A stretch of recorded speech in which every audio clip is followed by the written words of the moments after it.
Hey guys, it's the Costume Jeweler. The first stop on the way is the Dade Battlefield Historic State Park. This is in Florida. Since the visitor center is closed, I'm going to leave the video on this description about the Dade Battlefield Historic Park in hopes that you can probably stop your video in order to read about this. But it happened on December 28th, 1835.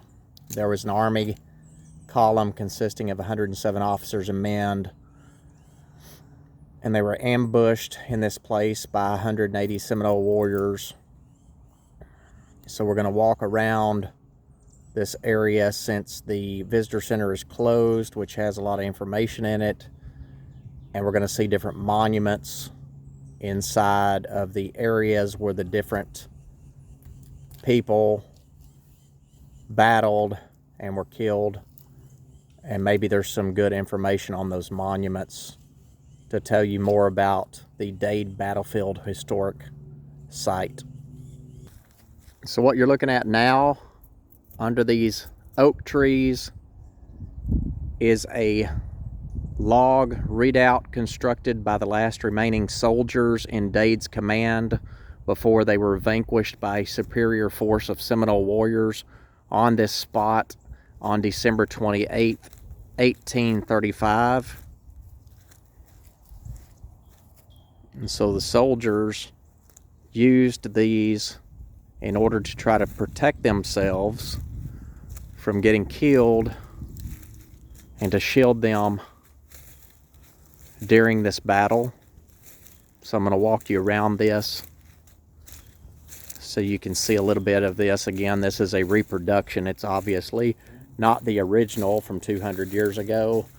Most things would not be standing that long, as we know. But you can see the shape of how it is and the length.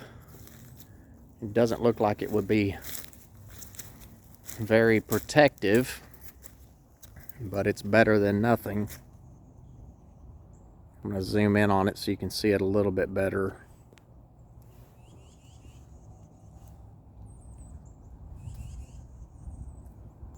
Again, this is a reproduction of what was constructed December the 28th, 1835. So nearly 200 years ago.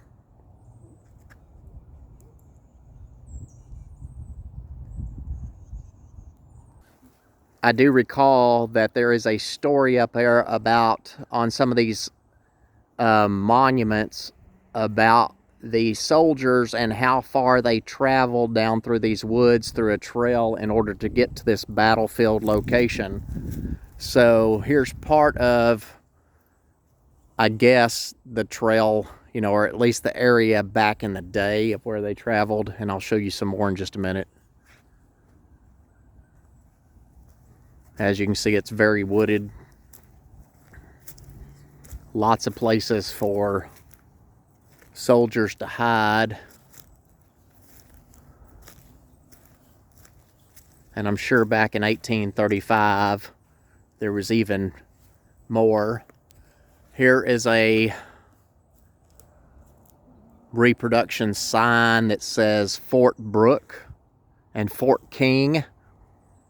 The mileage for Fort King says 41 miles. So if you can imagine walking 41 miles to the next fort through all of this wooded area. So we're going to begin our 41-mile trek to Fort King.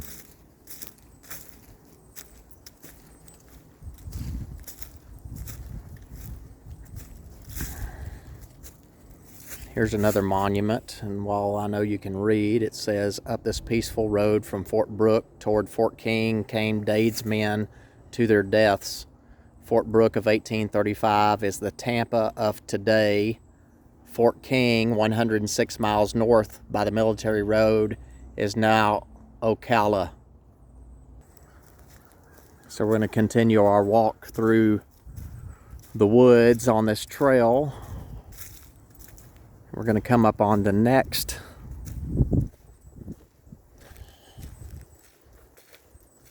Signage that'll describe some of this area. So we're going to come up on this other sign and see what it says. And it says, for 5 days the Seminoles had stealthily observed the march of Dade's column on its way to reinforce the small garrison at Fort King. Unknown to Major Dade's command, Osceola, McCanopy, and Alligator had planned to attack Dade's men and kill General Thompson, the Indian agent at Fort King. And this was on December 28th, 1835. So we're going to continue our walk through this trail, coming up on the next sign here at the Dade Battleground.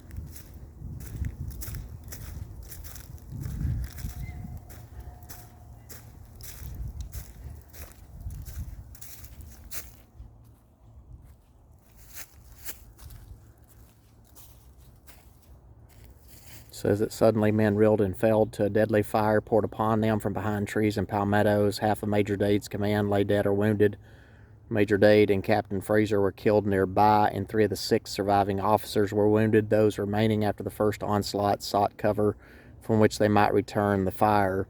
After several rounds from their cannon, the Indians withdrew a short distance. The soldiers hastily threw together a low redoubt of logs, which I showed you a video earlier in the beginning of this video, cared for their wounded, and collected ammunition from the fallen.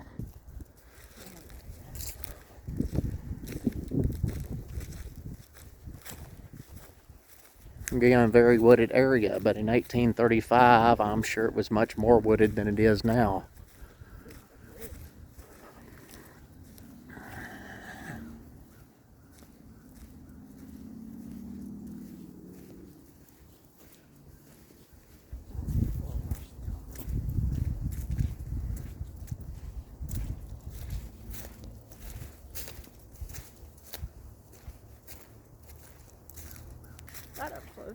This monument marks the spot where Lieutenant Mudge fell to his death.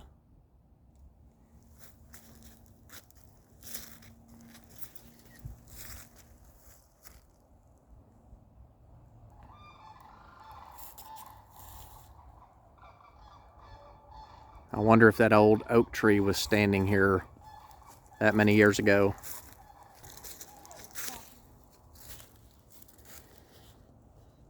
Here's another monument that says the second phase of the battle lasted until about 2 p.m. Most of the force of 108 men had been killed. The wounded were dispatched by the enemy after the battle ended, with the exception of 3 members of Major Dade's force who survived the attack and returned to Fort Brooke. Chief Alligator, the Seminole leader, claimed that only 3 of his warriors were killed and only 5 were wounded. So I'm going to continue walking through this trail to the next monument.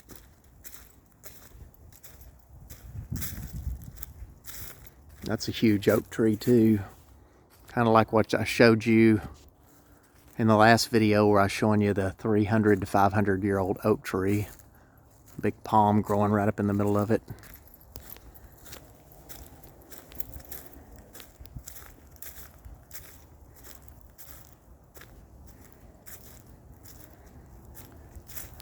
This monument here marks where Captain Fraser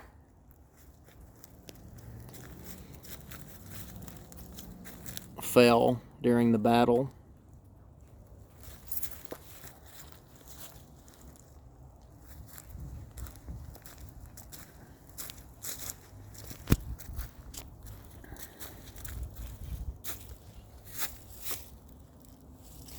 The scene of the ambush remained deserted for 7 weeks. Finally, on February 20th, 1836, an expedition under General Gaines arrived here, identified the bodies, and gave them proper burial with military rites, placing officers' bodies on the east side of the trail and the enlisted men in 2 graves within the redoubt. The small cannon was retrieved from a nearby pond in which the Seminoles had thrown it. They mounted it muzzle down as a monument to the dead. Almost 6 years later, on August 25th, 1842, the officers and men of the Army contributed funds to pay for a second interment, and Dade's silent command now rests in the National Cemetery at St. Augustine. Now we're going to walk up to the last monument here in this state park, Dade Battlefield. And this monument marks the area where Major Dade fell to his death.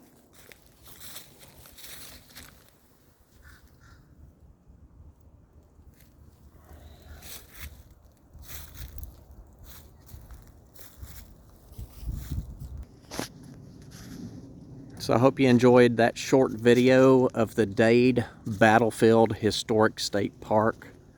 It's definitely a place to visit if you're ever in this area.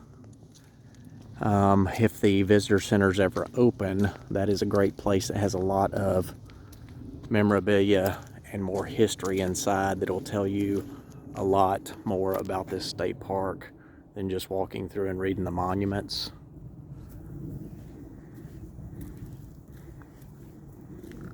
So I hope you guys enjoyed that little venture.